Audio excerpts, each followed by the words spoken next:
Elle fait moins la une de l'actualité, pourtant elle se poursuit avec son lot de victimes et de désolation. L'invasion russe a débuté en Ukraine il y a maintenant déjà plus de 3 mois. Sur place, les bombardements russes s'intensifient dans l'est du pays où les troupes ukrainiennes semblent reculer, même si elles résistent pendant ce temps. Kiev réclame toujours plus d'armes aux occidentaux. Et puis dans son allocution quotidienne, hier, le président ukrainien Volodymyr Zelensky a accusé donc hier, la Russie de pratiquer un génocide dans le Donbass et de pratiquer la déportation et les tueries de masse de civils. Pour revenir sur toute cette actualité, nous sommes en direct ce matin sur Radio J avec Konstantin Sigov, philosophe ukrainien, directeur du Centre européen à l'Université de Kiev. Konstantin Sigov, bonjour.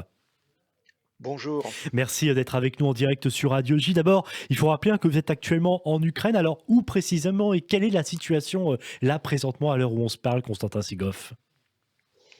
Écoutez, une fois par an, Kiev fête la fête de Kiev dernier dimanche du mois de mai. En même temps, l'atmosphère est très difficile. Par exemple, un soldat russe a été condamné à la prison à vie Hmm. pour le meurtre d'un civil ukrainien. Lundi dernier, il s'agit d'une première condamnation pour crime de guerre. Alors, il a tué un civil de 62 ans en bicyclette.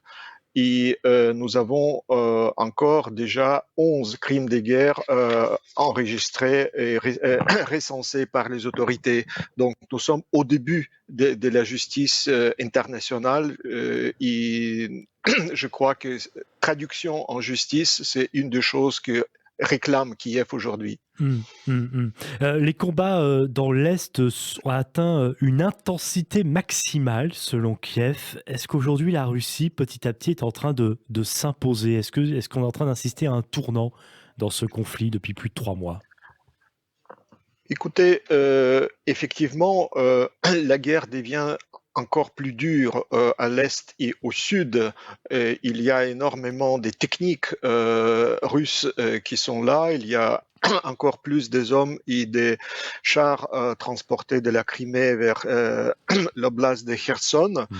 Et donc, dans ce sens-là, que le fait que les 20 pays se sont engagés à fournir des armes supplémentaires à l'Ukraine, c'est tout à fait nécessaire pour contrecarrer cet assaut, d'autant plus que de la frontière bélarusse, nous redoutons encore des tirs des roquettes contre Kiev et d'autres villes, par exemple Zaporizhzhia et Dnipro sont aussi attaqués. Plusieurs personnes civiles sont tuées à Kharkiv. Pourquoi la Russie se concentre en particulier, on a pu voir cela ces derniers jours, sur la ville de Severodonetsk, ville de 100 000 habitants avant la guerre et que l'on compare d'ailleurs souvent à Mariupol? Pourquoi c'est un point stratégique visiblement pour la Russie, Severodonetsk? Écoutez, depuis longtemps, l'armée russe cherche l'endroit pour percer, n'est-ce pas, le front, pour encercler une partie. Et effectivement, la ville de Severodonetsk est ciblée comme une autre ville martyre. Effectivement, vous avez raison de le comparer à Mariupol, parce que je crois que la résistance est très forte à Severodonetsk, qui est dans cette région-là. Donc, il est très important d'être attentif à ce qui se passe ici. Et d'ailleurs, ce qui est grave, que dans les zones occupées, par exemple à Mariupol aussi, il y a justement le temps des rafles, Mhm. c'est-à-dire que plus de millions civils ukrainiens sont déportés, n'est-ce pas? C'est la plus monstrueuse déportation en Europe depuis le début du XXIe siècle. Et parmi les personnes déportées, il y a plus de 200 000 enfants. Donc c'est très grave. Mhm. Et je crois que ces personnes déplacées, qui va protéger contre l'humiliation, le lavage de cerveau, comment aider à eux à ne pas perdre la face? Donc, qui parmi les responsables européens a saisi l'importance de cette question qui a fait la priorité pour vraiment crier haut et fort qu'il faut protéger, il faut suivre de près le destin des enfants, des femmes et des personnes civiles qui sont en train de être poursuivi manu militare. Mmh. D'ailleurs, dans son allocution, télévisée, quotidienne, effectivement, le président ukrainien Volodymyr Zelensky, je le disais, a accusé hier la Russie de pratiquer un génocide, de pratiquer la déportation et les tueries, de masse de, civils dans le, Donbass.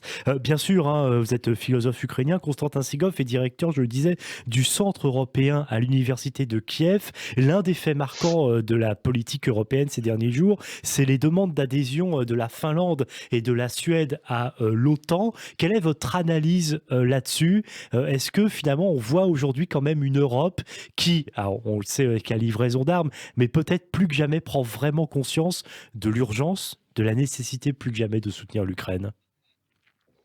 Oui, je crois que c'est tout à fait important. Depuis trop longtemps, on a proposé à l'Ukraine choisir le modèle finlandais, alors que au lieu d'être finlandisé, l'Ukraine, en fait, par sa résistance et par, n'est-ce pas, notre danger commun de notre sécurité, nous voyons que c'est la Finlande qui a choisi d'être ukrainisée en quelque sorte et choisir être membre de l'Alliance atlantique de sécurité.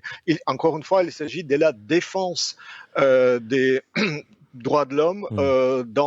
dans les pays démocratiques. Et je crois que c'est très important en ce moment même éviter toutes sortes de discordes, des tentation de disputer trop les petits détails, alors qu'il faut voir vraiment le bien commun de tous les pays démocratiques et faire tout pour l'unité de l'Occident face à la barbarie et aux crimes des guerres, aux crimes contre l'humanité qui visent pas seulement notre pays, mais tous les pays, y compris donc Finlande, pays baltes et jusqu'à la France.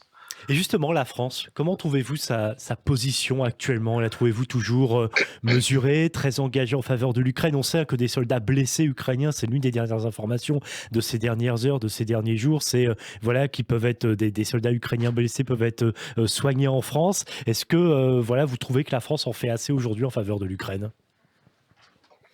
Écoutez, je crois que les efforts, surtout par la société civile en France, sont vraiment formidables. Nous voyons l'accueil, l'hospitalité, la solidarité, même à la campagne dans votre pays, dans les endroits où on n'a jamais attendu de l'Ukraine. Nous voyons le drapeau et la joie des gens d'être solidaires.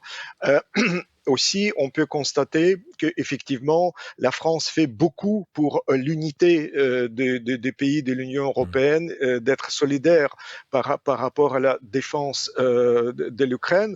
En même temps, nous pouvons constater, n'est-ce pas, que les chefs de l'Union européenne, de l'ONU, sont déjà venus à Kiev, à Boutcha, ils ont visité les lieux des massacres, aussi le chef d'État de Grande-Bretagne, du Portugal jusqu'à la Pologne. Le président de la Pologne vient d'intervenir dans le Parlement ukrainien. Et je crois que depuis 3 mois, nous attendons les leaders d'Allemagne et de la France. Et je crois que c'est aussi très important de constater que l'Europe de demain penchera à l'Est nécessairement. Et donc, il est peut-être important.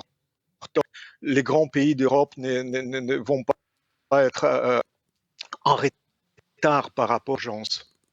Dernière question, très rapidement, les sanctions prises contre la Russie, est-ce qu'elles ont vraiment été efficaces jusqu'à présent contre Moscou? Écoutez, malheureusement, l'embargo sur le gaz et le Mmh. pétrole n'est pas encore adopté. Les sixièmes vagues des sanctions envisagées déjà depuis le 4 mai. Et je crois que c'est absolument décisif de convaincre l'Hongrie de ne plus hésiter parce qu'il s'agit des dizaines de milliards d'euros qui financent la machine de cette guerre. Alors que, si vous voulez, il s'agit vraiment de pas seulement d'une agression militaire, mais aussi, encore une fois, des crimes contre l'humanité. Mmh. Et chaque jour euh, coûte des vies des personnes civiles, des enfants. Donc c'est vraiment, c'est sans prix. Donc, dans ce sens-là, il faut plus tarder, balancer, disons, des sommes euh, par rapport à l'énergie. Il faut arrêter la tuerie. Hmm. Ce qui est grave Oui, aussi, que rapidement, nous oui. constatons que beaucoup de personnes dans les zones occupées sont torturées, sont vraiment les choses pareilles qu'à Butcha se passe aujourd'hui même à Mariupol, à Kherson et dans d'autres villes. Donc face à cette réalité, je crois que les sanctions doivent être encore plus fermes et plus solidaires. Merci Constantin Sigov d'avoir été avec nous ce matin sur Radio J, philosophe ukrainien, directeur du Centre européen à l'Université de Kiev. Et à très bientôt. Bonne journée à vous.